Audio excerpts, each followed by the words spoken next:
दोस्तों, आज मैं एक विषय पर चर्चा कर रहा हूँ, वो है सुनार वर्ग और कुम्हार वर्ग। इन दोनों को समाज में अलग अलग दृष्टि से देखा जाता है और ऐसा क्यों किया जाता है वो मैं आपके सामने चर्चा करूँगा। देखिए, सुनार वर्ग का क्या काम है।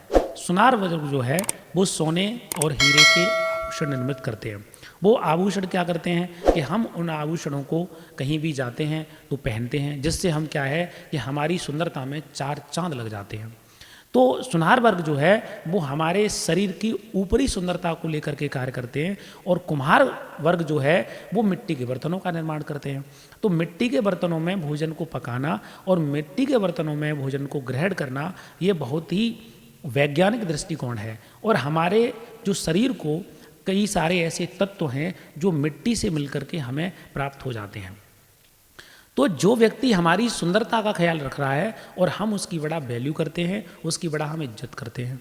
जब हम उनके यहाँ जाते हैं तो बहुत ही विनम्र भाव लेकर के जाते हैं, उनको हम बहुत बड़ा मानते हैं, उनको हम सम्मान की दृष्टि से देखते हैं। लेकिन यदि हम वहीं पर किसी कुम्हार के घर जाते हैं, हमें ऐसा लगता है ये नीच है, ये बैकवर्ड है, इसकी कोई इज्जत नहीं है, इसकी कोई वैल्यू नहीं है। जबकि वास्तव में अगर देखा जाए तो आपके लिए जो सबसे ज़्यादा सीरियस है वो है कुम्हार वर्ग, क्योंकि मिट्टी के बर्तनों में भोजन करना बहुत ही वैज्ञानिक है अपने आप में और पोषक तत्वों से भरपूर होता है। हमारे शरीर में पोषक तत्वों की आवश्यकता होती है, तो मिट्टी के बर्तन कुछ हद तक उन पोषक तत्वों की पूर्ति कर सकते हैं। तो जो व्यक्ति आपका ख्याल रख रहा है, जो व्यक्ति आपको लंबी उम्र की कामना कर रहा है, जो व्यक्ति आपके शरीर के साथ बहुत ही अच्छे से पेश आ रहा है, और उस व्यक्ति को हम नीच और अधम और बैकवर्ड क्लास में उसको रख देते हैं। और जो व्यक्ति ऊपर की सुंदरता के ऊपर काम कर रहा है उसको हम बहुत ही सम्मानजनक स्थिति देखते हैं। इसका कारण क्या है? इसका एक ही कारण है कि सोना और हीरे जवाहरात जो होते हैं, मूंगे होते हैं, जो मोती होते हैं, वो महंगे होते हैं और मिट्टी के बर्तन सस्ते होते हैं। तो हम आजकल हमारे समाज में एक प्रथा प्रचलित हो गई है कि हम जाति सिर्फ गरीब व्यक्ति की देखते हैं।